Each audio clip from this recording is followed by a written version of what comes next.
Hi everybody, welcome. I know it's been a little bit since I've done a video.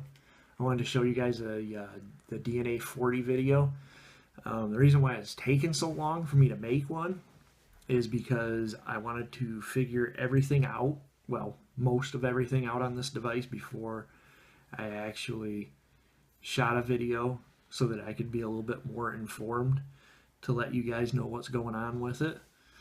Let me see. That's it with the shark skin, and I'll probably take that off for you.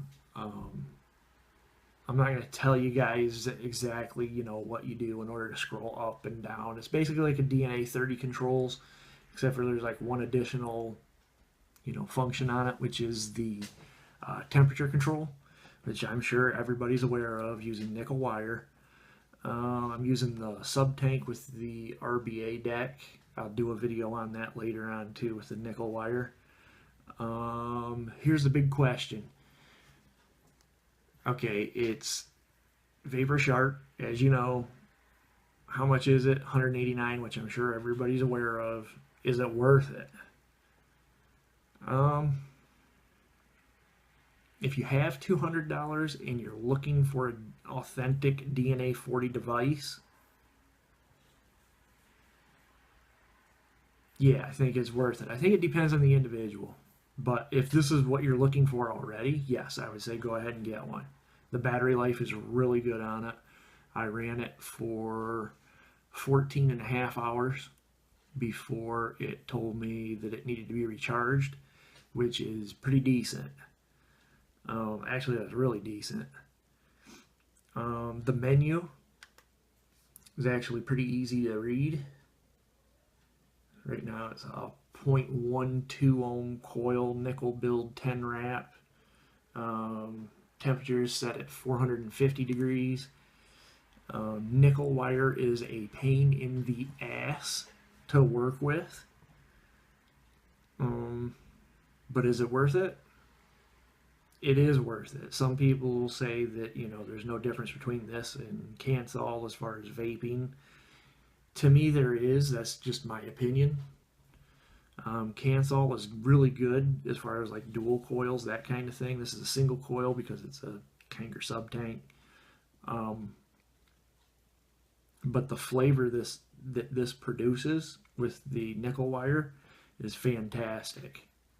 I never thought my strawberry cheesecake could taste like this, and yet it does. And that part I'm highly impressed with. I don't think you're going to win any cloud comps with it, but then if you're looking at a DNA 40, you're not looking to join any cloud competitions anyways. So, with that said, how about I just vape on it so you can just see.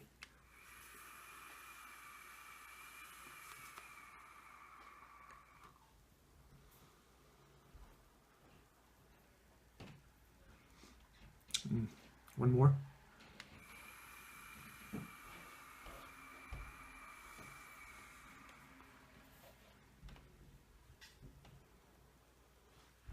It's decent. It still kicks out plenty of vapor. But I'm not really after the vapor. I'm after the flavor. There's your charger, your charge port right there. And let me take this tank off here real quick. I do recommend getting if you get one of these, to get a shark skin if you tend to drop things. But one thing I have noticed, when you put the shark skin on there, it's not like right now, it's not that wobbly, but with the tank on it, it's a little bit more top heavy and it will fall over pretty easy. So be careful of that. There are some things that I don't like about this, but not very many. Most it's basically a plus instead of a minus as far as like the whole device in my eyes. Like I told you guys in the unboxing, it's got the magnetic door. There's the LG battery, the 2500 milliamp hour. Magnetic, it's nice. It looks better without the shark skin on it. This is actually the first time I've had it off since I bought it, and it left some marks in there, but I'm sure that'll come out. This finish is very soft. and it will come off. If you look at that 510 connection right there, you can see where, like right in there and around where you put the tank or whatever device you're putting on there, it will rub off the finish like really easy. That part I don't like. The button, you can see how it's getting marked up, and it's been a little over a month.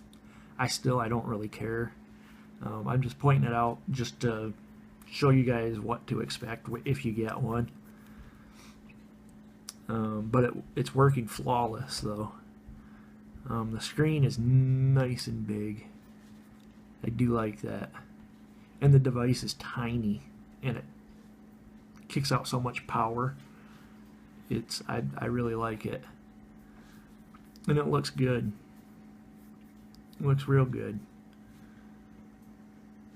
And I think what I'll do is just put that shark skin back on so I don't drop it, mangle it.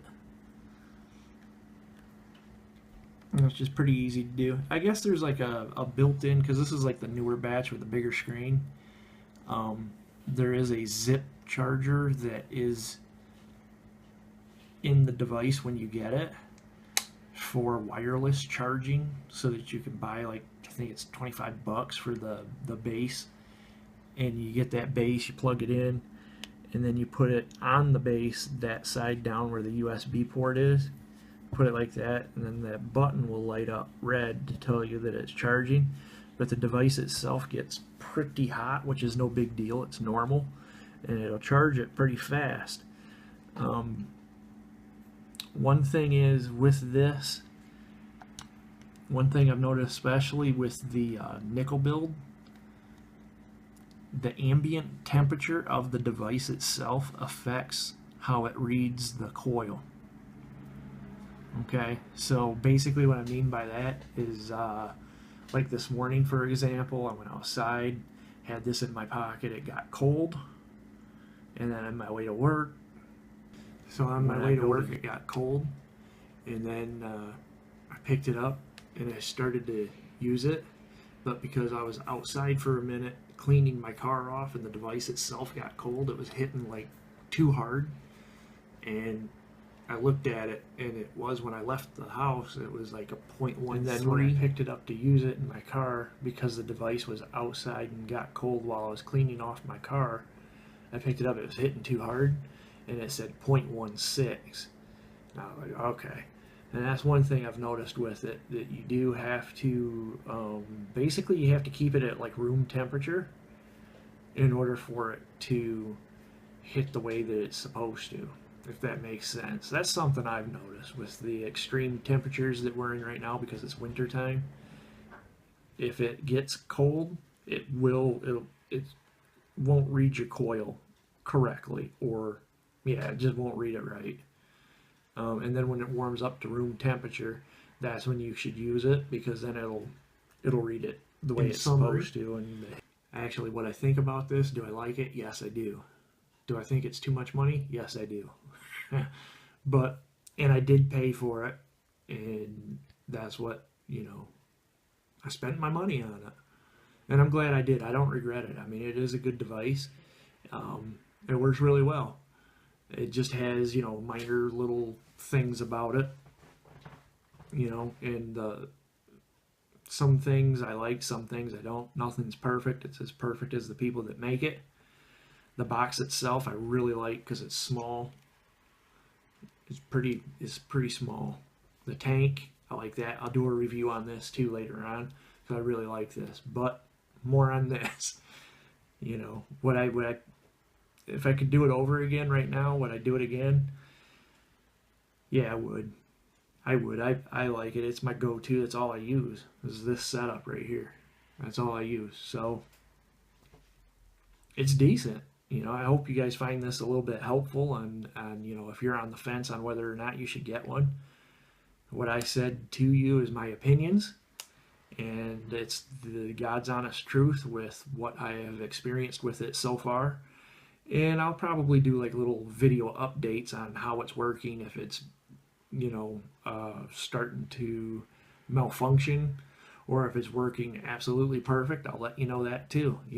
It's been a little over a month, so You know, I'll probably make another video in time if something changes, or if it's exactly the same, just to let you guys know that, you know, the longevity of it is good too. So far so good. I'm pretty happy. I do like it. If you guys want to leave comments or that kind of thing, please follow me on Paul's Vape Gear on Facebook, because it is very, very difficult for me to actually leave comments, because all I use is an iPad, and it won't really let me respond to messages that are left on YouTube. So again, that's Paul's Vape Gear on Facebook. So join me on there if you guys need to talk to me about anything. I'd appreciate that. And thank you to my new subscribers. I'm glad people are, this is crazy. When I started this channel, I never thought I would get, you know, I think I've got like almost 400 people following me, which is insane. I never thought that would happen. All I do is just mix my own juices and use vape gear that I buy. But I'm glad I'm actually helping people out, and that's pretty cool. On another note, other than this, I have been helping a couple people out making juices, that kind of thing, which is very fun for me. And I'm basically paying it forward, because when I was on ECF, that is where I learned how to make DIY juices. And the guy that helped me, I think he's the owner of the Hoosier Vape Shop in Indiana. And big shout out to him. If he ever watches this video, he'll know I'm thinking about him. Thank you very much for showing me how to make DIY juices, because if it weren't for you, I wouldn't be able to show all these other people that are watching my videos how to make their own juice. So I do appreciate that, and I'm trying to pay it forward. And it's pretty cool. That's real cool. So, and I do have another juice that I want to show you guys how to make in the future. It's I'm not even gonna tell you. I don't even have a name for it yet. But it's brown. It's kind of nasty looking. But it tastes good for the most part. But I'll show you guys that in the future, and a video on this. And I'll probably mention a Aqua V2, because I did go out and buy one of those, because you can build it with a single coil, blah blah blah. It's not here anymore. Sold it. It's gone. But I'll still mention it to you and give you my thoughts on it. But that's pretty much it. You guys take it easy, and as always, take care, keep vaping, and that's it. See ya.